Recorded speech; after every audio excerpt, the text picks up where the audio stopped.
अस्सलाम वालेकुम स्टूडेंट्स, उम्मीद करती हूँ आप सब बिल्कुल ठीक ठाक होंगे। अच्छा प्यारे बच्चों, आज मैं आपको 9th क्लास का मैथ्स का बोर्ड की पेपर प्रेजेंटेशन बताऊंगी। ये मैंने पूरा लाहौर बोर्ड का एक क्वेश्चन पेपर है जो सॉल्व किया है। क्वेश्चन पेपर मैं साथ अटैच कर देती हूँ, वो आप देख सकते हैं। तो प्यारे बच्चों, सबसे पहले हम ऑब्जेक्टिव करेंगे। ऑब्जेक्टिव करने के बाद जो चेकर्स है वो हमें आंसर शीट देंगे। आंसर शीट बोर्ड के पेपर्स में इस तरह की नहीं होती। ये पेपर्स मैंने आम लोकल मार्केट से ख़रीदे हैं। नेक्स्ट पेपर की जो प्रेजेंटेशन है मैं इंशाल्लाह बोर्ड की आंसर शीट पे बनाऊंगी। अच्छा, जो आंसर शीट होती है वो कुछ इस तरह के पेजेस होती हैं जो फाइल टाइप बनी होती है और उसमें यहाँ पे पिन्स अटैच होती है। मेरे पास वो वाली पिन्स नहीं थी तो मैंने कॉमन पिन से काम चलाया है। अच्छा, तो प्यारे बच्चों, सबसे पहले हम ऊपर सब्जेक्टिव की हेडिंग देंगे और पार्ट 1 लिखेंगे। ठीक है, पार्ट 1 शॉर्ट क्वेश्चंस का होता है और पार्ट 2 लॉन्ग क्वेश्चंस का होता है, जैसा कि आपको साथ पेपर मैंने अटैच किया है वहाँ से नज़र आ रहा होगा। फिर हम देंगे क्वेश्चन नंबर 2 की हेडिंग। क्वेश्चन नंबर 1 MCQs का और क्वेश्चन नंबर 2 उसका होता है शॉर्ट क्वेश्चंस का। तो आप देखें कितने शॉर्ट क्वेश्चंस हैं। क्वेश्चन नंबर 2, क्वेश्चन नंबर 3 और क्वेश्चन नंबर 4 ये शॉर्ट क्वेश्चंस की हैं और क्वेश्चन नंबर 5 से लॉन्ग क्वेश्चन स्टार्ट होते हैं। तो सबसे पहले हमने क्वेश्चन नंबर 2 के सारे जो पार्ट्स हैं वो सॉल्व करने हैं। क्वेश्चन नंबर 2 का सबसे पहले अगर आपको पार्ट 1 आता है तो आप वो देंगे। जो शॉर्ट क्वेश्चन आपको आता है सबसे पहले आप वो सॉल्व करेंगे। ठीक है, सबसे पहले मुझे डेफिनेशन आती थी तो मैंने डेफिनेशन लिखी। डेफिनेशन के लिए ऊपर आपने हेडिंग लास्ट भी देनी है जिस चीज़ को आप डिफाइन कर रही हैं। डेफिनेशन ज़रूरी नहीं है आप बिल्कुल दरमियान में करके लिखें, क्योंकि हमने पेपर का जो लेंथ है उसका भी हिसाब रखना है। ठीक है, मैथ के पेपर में पेपर्स कम ना पड़ जाएँ, इसलिए मैंने डेफिनेशन को दरमियान में नहीं लिखा, बल्कि जो चीज़ें अंदर हाईलाइट करनी थी उसको मैंने हाईलाइट कर लिया। जैसे 1 और I, इसको मैंने हाईलाइट करना था और मैंने ब्लैक मार्कर 604 से हाईलाइट किया है। मेन हेडिंग मैंने 605 से दी है। सारी मेन हेडिंग्स मैंने 605 से दी है। ब्लैक अलाउ होता है, आप यूज़ कर सकते हैं, लेकिन अगर आप नहीं यूज़ करना चाहते तो आप उसकी जगह ब्लू भी यूज़ कर सकते हैं। अच्छा प्यारे बच्चों, नेक्स्ट मैंने एग्जाम्पल देनी थी, तो कम से कम आप कोशिश करेंगे 2 एग्जाम्पल्स लाजमी लिखें। मैंने 2 एग्जाम्पल्स लिख दी। अब नीचे मेरे पास स्पेस थी, यहाँ से मैं पार्ट 2 नहीं स्टार्ट कर सकती थी क्योंकि स्पेस काफ़ी कम थी, तो इसलिए मैंने कोशिश की कि पार्ट 1 से अपनी एक्स्ट्रा कुछ लाइंस लिखी और यहीं पे पार्ट 1 को मैंने ख़त्म किया और नीचे मैंने एंडिंग लाइंस ड्रॉ की। ठीक है, ये जो राइटिंग है बाकायदा मैं अपनी यूट्यूब चैनल पर सिखा रही हूँ, तो आप वहाँ से भी राइटिंग सीख सकते हैं। नेक्स्ट पेज की तरफ चलते हैं जी। नेक्स्ट मैंने पार्ट 3 अटेम्प्ट किया है। पार्ट 2 फॉर एग्जाम्पल मुझे नहीं आता था, तो पार्ट 3 था हमारे पास। उन्होंने ये क्वेश्चन पूछा था। अब इस क्वेश्चन में फार्मूला आना था। अब आपने फार्मूले वाले सवालों को इस तरह सॉल्व करना है कि साथ आपने छोटा सा फार्मूला भी लिख देना है पॉइंटर यूज़ करते हुए, यानी कि चेकर को पता चल जाए कि स्टूडेंट्स को फार्मूला आता है, इसलिए उसने क्वेश्चन को सॉल्व किया है। आपने जितनी चेकर को आप आसानी देंगे पेपर सॉल्व करने में, उतने ही आपको मार्क्स अच्छे मिलेंगे। साथ मैंने इक्वल के साइंस ड्रॉ कर दिए, आपको नज़र आ रहे हैं। इक्वल आपने लास्ट में लगाना है। उसके बाद नेक्स्ट क्वेश्चन था, मैंने मल्टीप्लिकेशन करनी थी मैट्रिक्स की, तो इस तरह मैंने मल्टीप्लिकेशन कर दी। अब मैंने देखें एक लाइन छोड़ के काम किया है। कुछ वर्ड्स में, कुछ क्वेश्चन में मैंने एक लाइन नहीं छोड़ी। जहाँ मुझे लग रहा था मेरी राइटिंग गंदी हो रही है वहाँ पे मैंने एक लाइन छोड़ दी, अल्फाज आपस में मिक्स ना हो, और जहाँ पे मुझे लग रहा था मुझे लाइन छोड़नी चाहिए वहाँ पे मैंने लाइन छोड़ के काम किया। अब नेक्स्ट क्वेश्चन, इतनी स्पेस है, मैंने यहीं से नेक्स्ट क्वेश्चन लिखना स्टार्ट कर दिया। ठीक है, नेक्स्ट क्वेश्चन मेरा यहाँ पे कंप्लीट हुआ। अब ये मेरा क्वेश्चन का आंसर था, तो उसको मैंने ब्लैक पॉइंटर से हाईलाइट करके लिख दिया। ठीक है, उसके बाद नेक्स्ट मेरी डेफिनेशन थी, तो डेफिनेशन को मैंने थोड़ा सा यहाँ से गैप छोड़ के और डिफ़ाइन कर दिया, और डेफिनेशन के अंदर जो मेन बातें थी उनको मैंने ब्लैक पॉइंटर से हाईलाइट करके, डेफिनेशन की एग्जांपल आपने लाजमी देनी है। मैथ के पेपर में जिन डेफिनेशंस की एग्जांपल बुक में मौजूद नहीं है, कोशिश करें कि आप बोर्ड के पेपर में वो सॉल्व ना करें, वो क्वेश्चन सॉल्व करें जिनकी डेफिनेशन भी है और एग्जाम्पल भी लाजमी मौजूद है। ठीक है जी। उसके बाद नेक्स्ट क्वेश्चन में फिर उन्होंने हमसे रिमाइंडर के रिलेटेड कोई क्वेश्चन किया था, तो मैंने पहले छोटा सा सवाल लिखा, जो सवाल में उन्होंने चीज़ पूछी थी, जो मेन चीज़ थी उसको मैंने हाईलाइट किया, और जो हमारा आंसर आया था, जो मेन आंसर था, छोटा सा आंसर था, इसलिए मैंने उसको 605 मार्कर से हाईलाइट करके उसके अराउंड मैंने एक छोटा सा ब्लैक पॉइंटर से बॉक्स बना दिया। ठीक है जी प्यारे बच्चों, क्वेश्चन नंबर 2 यहाँ पे मेरा कंप्लीट हो गया। क्वेश्चन नंबर 2 में मैंने 1 2 3 4 5 6 शॉर्ट क्वेश्चंस अटेम्प्ट किए हैं। आपने कोशिश करनी है कि आप एक्स्ट्रा क्वेश्चंस 9 सॉल्व करें, क्योंकि एक्स्ट्रा क्वेश्चन चेकर जो है वो आपके नहीं चेक करते। अगर कोई बहुत रहमदिल चेकर बैठा हो तो वो आपका एक्स्ट्रा क्वेश्चन देख सकता है, अदरवाइज़ वो एक्स्ट्रा क्वेश्चंस नहीं देखते। तो आपने कोशिश करनी है कि जो क्वेश्चंस आपने अटेम्प्ट किए हैं वो बिल्कुल ठीक हों। ठीक है, आपको बिल्कुल भी उनमें डाउट ना हो कि वो आपके गलत हैं, ये सोच के आप एक्स्ट्रा क्वेश्चंस कर रही हैं। इसलिए पहले 6 क्वेश्चंस आपके बिल्कुल ठीक होने चाहिए, और अजाफी क्वेश्चन आपने उस सूरत में करना है जब आपको लगे कि आपके जो टाइम मैनेजमेंट है वो बहुत ज़बरदस्त है। मैंने अपने बोर्ड के पेपर में एक्स्ट्रा क्वेश्चन नहीं लिखे थे, और मेरे 9th क्लास में अल्हम्दुलिल्लाह मैथ्स में फुल मार्क्स आए थे, क्योंकि मुझे पूरा यकीन था कि मैंने जो क्वेश्चंस अटेम्प्ट किए हैं वो बिल्कुल ठीक है। अगर आपको 100% आप श्योर हो तो फिर आप एक्स्ट्रा क्वेश्चन ना करें, लेकिन अगर आपको थोड़ा सा भी डाउट हो रहा है कि मेरा एक क्वेश्चन गलत हो सकता है तो आपने फिर एक्स्ट्रा क्वेश्चन लाजमी करना है। अब चलते हैं जी क्वेश्चन नंबर 3 की तरफ, जो शॉर्ट क्वेश्चंस का है। क्वेश्चन नंबर 3 मेरा पार्ट 2 जो मुझे पहले आता था मैंने वो सॉल्व किया है। अब देखें, इसका जो क्वेश्चन था वो छोटा सा था, इसमें मैंने सोल्यूशन सेट फाइंड करना था। आई थिंक ये चैप्टर नंबर 7 में है, आप बुक से देख लीजिएगा। अच्छा, सोल्यूशन सेट फाइंड करना था, जो 2 पार्ट से मैंने दरमियान में लाइन ड्रा की और इस तरह क्वेश्चन को सॉल्व किया। ठीक है, फिर इसका मैंने चेक भी फाइंड करना था, तो मेरे चेक में भी 2 पार्ट्स में इसको डिवाइड किया, दरमियान में एक लाइन ड्रा की और सोल्यूशन सेट मैंने निकाल लिया। ठीक है, अब अगर मैं इसके नीचे भी लाइन लगाती हूँ ना तो वो थोड़ी खिचड़ी सी बन जानी थी, इसलिए मैंने इसके नीचे लाइन नहीं लगाई। नेक्स्ट क्वेश्चन मैंने यहाँ से लिखना स्टार्ट कर दिया, क्योंकि चेकर को इतना तो अंदाज़ा हो गया होगा आपका पेपर शुरू से चेक करके कि स्टूडेंट का क्या क्राइटेरिया है, वो किस तरह का पेपर सॉल्व कर रहे हैं।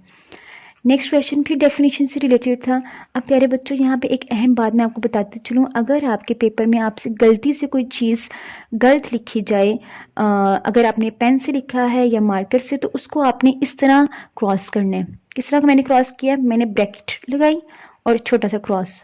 अब आपने इस तरह नहीं करना कि ये ब्रैकेट आप मार्कर से लगा रही हैं या फिर पॉइंटर से प्रोमिनेंट कर रही हैं, इस तरह नहीं करना। आप बिल्कुल हल्की सी ब्रैकेट लगाएं, हल्का सा क्रॉस के, चेकर को ये चीज़ नज़र ना आए। अच्छा, इस डेफिनेशन की कोई एग्जांपल नहीं थी तो मैंने थोड़ी सी एक्सप्लेनेशन कर दी ताकि मुझे 2 नंबर पक्के मिल जाएं। ठीक है, आपने अपनी तरफ से ज़्यादा सा लिख के लाना है, यानी कि अपनी तरफ से 100% आप श्योर हो कि आपने सही लिखा है। अब जब मैंने ये डेफिनेशन लिखी ना तो मुझे लग रहा था मुझे 2 नंबर नहीं मिलेंगे, तो थोड़ी सी एक्सप्लेनेशन मैंने लिख दी। उसके बाद नेक्स्ट क्वेश्चन बहुत छोटा सा था, जिसके नंबर पक्का मुझे मिलने ही थे, तो मैंने साथ छोटा सा स्केल ड्रा कर दिया ब्लैक पॉइंटर से, और जो क्वेश्चन था उसको मैंने 604 मार्कर से लिखा। अब प्यारे बच्चों, जितनी भी मेरी सब हेडिंग्स हैं ये मैं 604 मार्कर से लिख रही हूँ, और जो मेरी मेन हेडिंग्स है ये मैं 605 मार्कर से लिख रही हूँ। इस पे ऑलरेडी वीडियो मौजूद है चैनल पे, आप वो वीडियो देख सकते हैं जी। Next question I think chapter number 6 में से आया है जी। चैप्टर नंबर 6 में से शॉर्ट क्वेश्चन आया। अब देखिए, मैंने यहाँ पे क्या गलती की, मेरे इक्वल बराबर नहीं आ रहे, तो आपने कोशिश करनी है कि आपके जितने भी इक्वल्स हैं वो सारे बराबर हैं, और जो आखिर में सोल्यूशन सेट है आप उसको इस तरह हाईलाइट करके लिख लें। उसके बाद जो नेक्स्ट क्वेश्चन था उसमें फिर फार्मूला आ रहा है, तो मैंने आपको पहले बताया फार्मूले को आपने किस तरह लिखना है, इस तरह हाईलाइट करके 604 मार्कर से या ब्लैक पॉइंटर से। ठीक है, इस क्वेश्चन का ये आंसर था, तो उस आंसर को मैंने इस तरह मुझे पता है कि आप वीडियो देख के अब तक बिल्कुल थक चुकी हैं, तो थोड़ा सा मैं आपको एक अहम बात बता दूं, इस वीडियो को आप लाजमी आखिर तक देखें।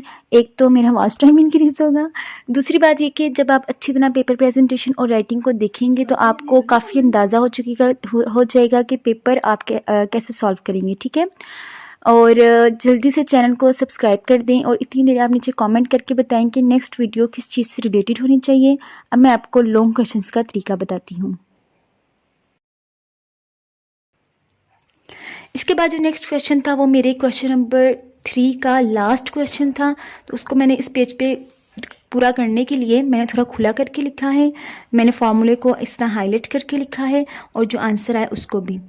आगे जो क्वेश्चन नंबर 4 होगा वो भी क्वेश्चन नंबर 4 भी शॉर्ट क्वेश्चंस का है, उसको मैंने अटैम्प्ट नहीं किया, मैंने आगे लॉन्ग क्वेश्चंस अटैम्प्ट करना शुरू कर दिए। प्यारे बच्चों, जितना भी शॉर्ट क्वेश्चन का तरीका था मैंने अच्छी तरह उसको एक्सप्लेन किया है। मैथ के पेपर में मैं बार बार बता रही हूँ, आपकी राइटिंग अच्छी होनी चाहिए और आपका मटीरियल अच्छा होना चाहिए। ज़रूरी नहीं है कि आप सेम टू सेम ऐसी पेपर प्रेजेंटेशन करके आएँ, आप बस आपका मैथ का पेपर सही हो, क्वेश्चन सही तरह सॉल्व हो, आपने प्यारी प्यारी राइटिंग से लिखा हो, खिचड़ी या गुचूमर टाइप कोई चीज़ ना बनाई हो। अब चलते हैं जी हम लॉन्ग क्वेश्चन की तरफ। लॉन्ग क्वेश्चन का पार्ट 2 होता है। क्वेश्चन नंबर 5, आपने लॉन्ग क्वेश्चन में से 3 लॉन्ग क्वेश्चन अटैम्प्ट करने होते हैं और क्वेश्चन नंबर 9 जो थ्योरम्स का होता है वो लाजमी अटैम्प्ट करना होता है। तो क्वेश्चन नंबर 5 मुझे आता था, मैंने उसका पार्ट ए पहले सॉल्व किया है। चैप्टर नंबर 1 की एक्सरसाइज नंबर 1.6 में से ये आया है। इस क्वेश्चन को सॉल्व करने का ये तरीका है, ये एक्सरसाइज बहुत इंपॉर्टेंट है।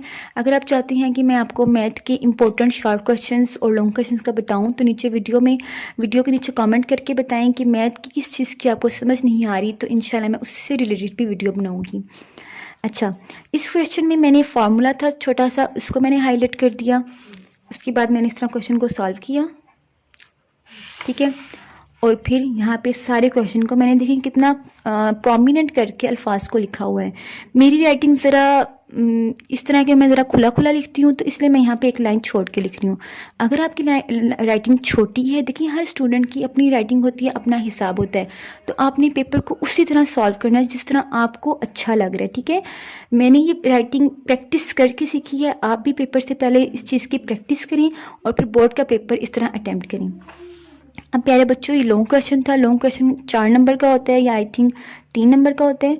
तो लॉन्ग क्वेश्चन का जो आंसर है वो मैंने देखिए किस तरह प्रोमिनेंट करके लिखा है कि चेकर को मेरा सारा सवाल पढ़ना ना पड़े, बस वो मेरा आंसर देखे और मुझे नंबर दे दें, क्योंकि हमें अपने नंबर चेकर से निकलवानी है ज़बरदस्ती।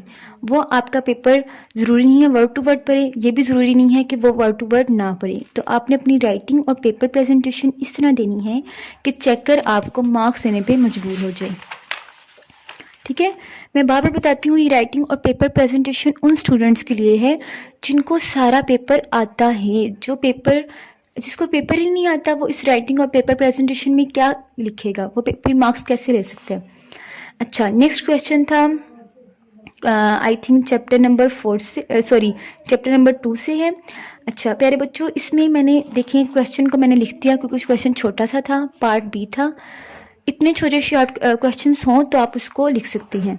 और इस तरह मैंने सारे क्वेश्चन को सॉल्व किया। दरम्यान में फिर फार्मूला आया तो फार्मूले को मैंने इस तरह हाईलाइट करके लिखा। रोशान खामोश हो जाए जी। इस तरह मैंने प्रूफ लिख दिया और मेरा ये शॉर्ट क्वेश्चन कंप्लीट हो गया और मैंने एंडिंग लाइन्स ड्रॉ कर दी।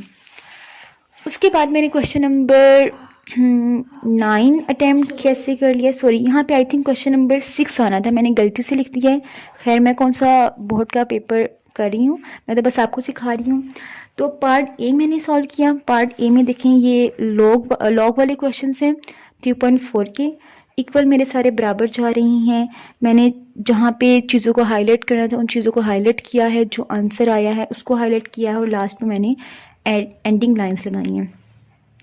ये जो लॉन्ग क्वेश्चन होते हैं स्कीम के मुताबिक होते हैं, शॉर्ट क्वेश्चन भी स्कीम के मुताबिक होते हैं। अगर आप चाहते हैं कि मैं स्कीम भी शेयर करूं मैथ की तो आप नीचे कमेंट करके बताएं, मैं इंशाल्लाह स्कीम भी शेयर करूंगी आपके साथ।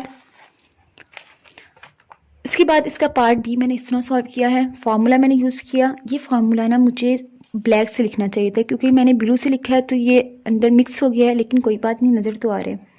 और इस तरह मैंने जो आंसर आया था उसको हाईलाइट करके लिख दिया।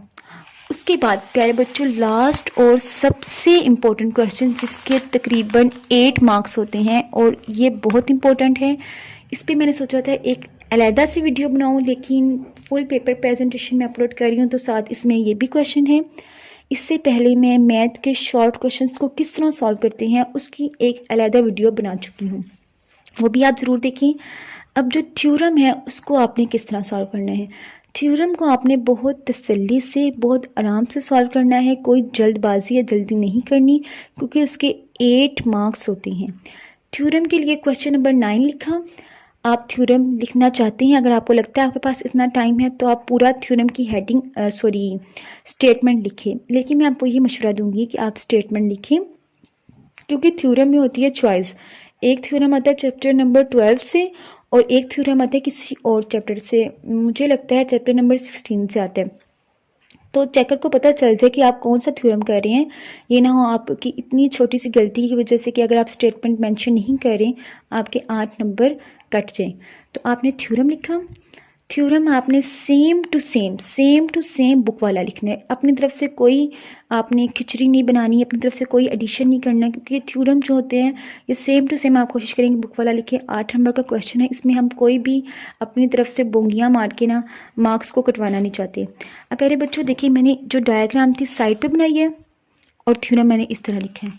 बच्चे क्या करते हैं, डायग्राम को दरमियान में 2 लाइन ऊपर लिखी, 2 लाइन डायग्राम के नीचे, तो उस तरह हमारा पेपर भी ज़ाया होगा और टाइम भी। तो आप डायग्राम को पहले साइड पे ड्रॉ करके फिर आपने लिखना शुरू कर दें।